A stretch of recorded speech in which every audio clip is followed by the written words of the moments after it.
Hello friends, welcome to Mechanical Engineering online classes. Today's lecture will be delivered by Miss Shravanti Sriramoju. The following are the theories of failure or simply failure theories that are applied to composite materials.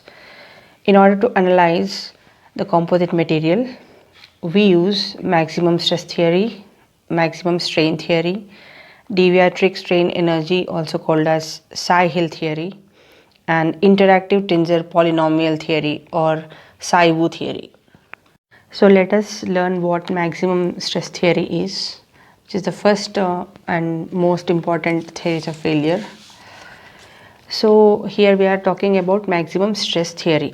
We are not saying whether it is principal or shear. Both of the things must be taken care. So the theory states that a failure will occur when at least one stress component along any of the principal material axis reaches the magnitude of corresponding strength in that direction. So this is the statement. In this particular figure, if you see, the red lines are the fiber directions. So along the fiber direction, I am naming the axis as 1. Perpendicular to it, I am naming it as 2. So 1 and 2 axis. So I am again considering an XY plane, which is offset, which is not along 1 and 2 at some angle. So in this particular case, if sigma x is applied along x direction, so let us assume that in case I am finding the stress along direction 1, sigma 1 is the stress obtained due to the loads that are applied on the composite material. In case this applied stress is greater than 0, that means if in case this sigma 1 is developed due to tension, then the component might fail when it reaches the failure stress or stress at the failure. That means it is the strength of the component in direction 1 when it is in tension. So this is the maximum strength.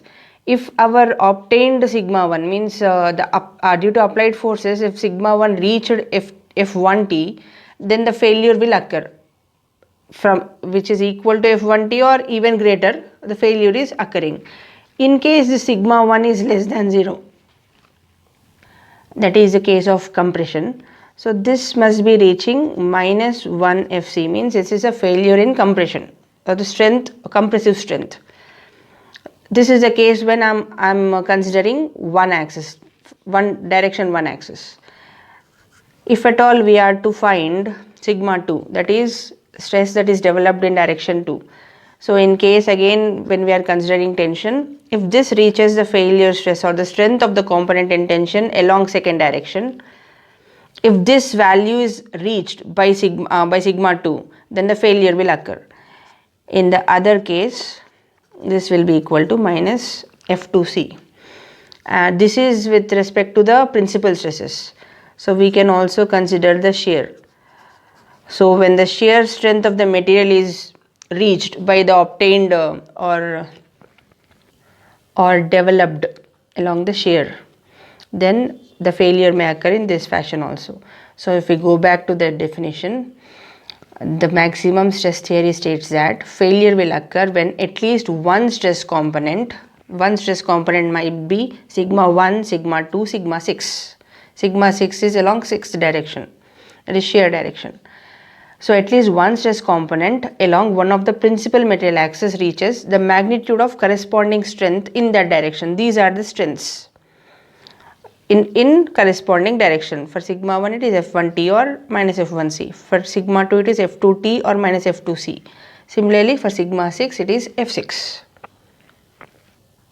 where this sigma 6 is nothing but tau 1 2, shear in that plane. Now we know that the transformation equation is sigma 1 sigma 2 tau 1 2, which is nothing but sigma 6, is equal to transformation matrix multiplied by sigma x, sigma y and tau xy. So this 3 by 3 matrix is the transformation matrix and this entire equation is the transformation equation. So from the loading conditions which we have just applied here, from the loading conditions, sigma x is not equal to 0 and sigma y is equal to 0 and tau xy is equal to 0. So there is no load in y direction, as well as there is no shear stress that we have applied. We have applied only sigma x load. So substituting these values in the above equation, you get sigma 1 is equal to cos square theta into sigma x plus sin square theta into 0 plus 2 sin theta cos theta into 0. Similarly, sigma 2 is equal to sigma x sin square theta plus 0, and tau 1 2 is equal to minus sigma x sin theta cos theta. If you once again see the statement, here we have used the terms F1T, F2T and F6. These are the strengths along the principal directions of the composite material, that is the direction along which the fiber goes and another direction perpendicular to the fiber direction.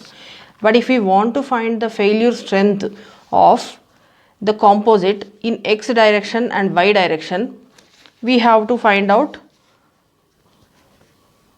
Fxt. It is nothing but the failure strength, tensile failure strength in x direction, that is off axis strength. It is not along the principal axis of the fiber or the composite. So this will be equal to, from this equation you can just write down, it is sigma 1 similar to F1T, right, divided by cos square theta. So this is the off axis failure strength in x axis, that too in tension. Similarly, the off axis strength Fxt in terms of sigma, the strengths along direction 2 and 6. From the above equation I am writing it as F2T divided by sin square theta, and sigma x I am considering Fxt again in terms of F6 divided by cos theta sin theta minus.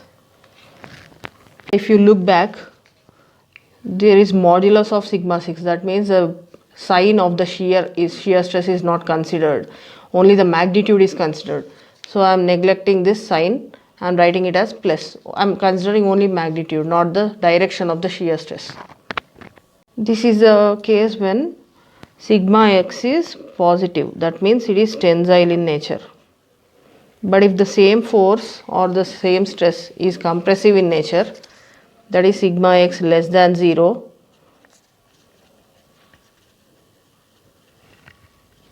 then you will get similar equations.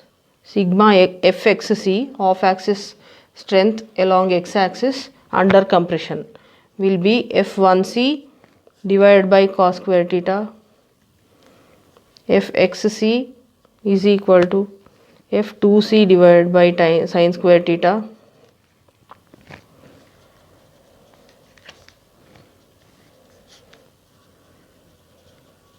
sin theta cos theta. So here C itself indicates that there is a negative sign, it is compressive in nature. So this term itself will take care of that sign also.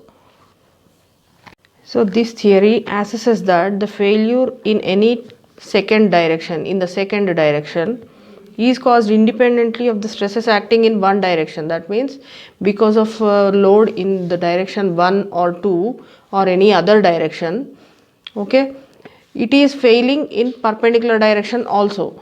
That's why we are not applying a biaxial test. We are applying only uniaxial test. That means because of this particular single load, it can fail in perpendicular direction also. Hence this theory is not used for biaxial state of stresses. Thanks for watching. If this video was of help to you, please like it and share it with your friends. And don't forget to subscribe to our channel.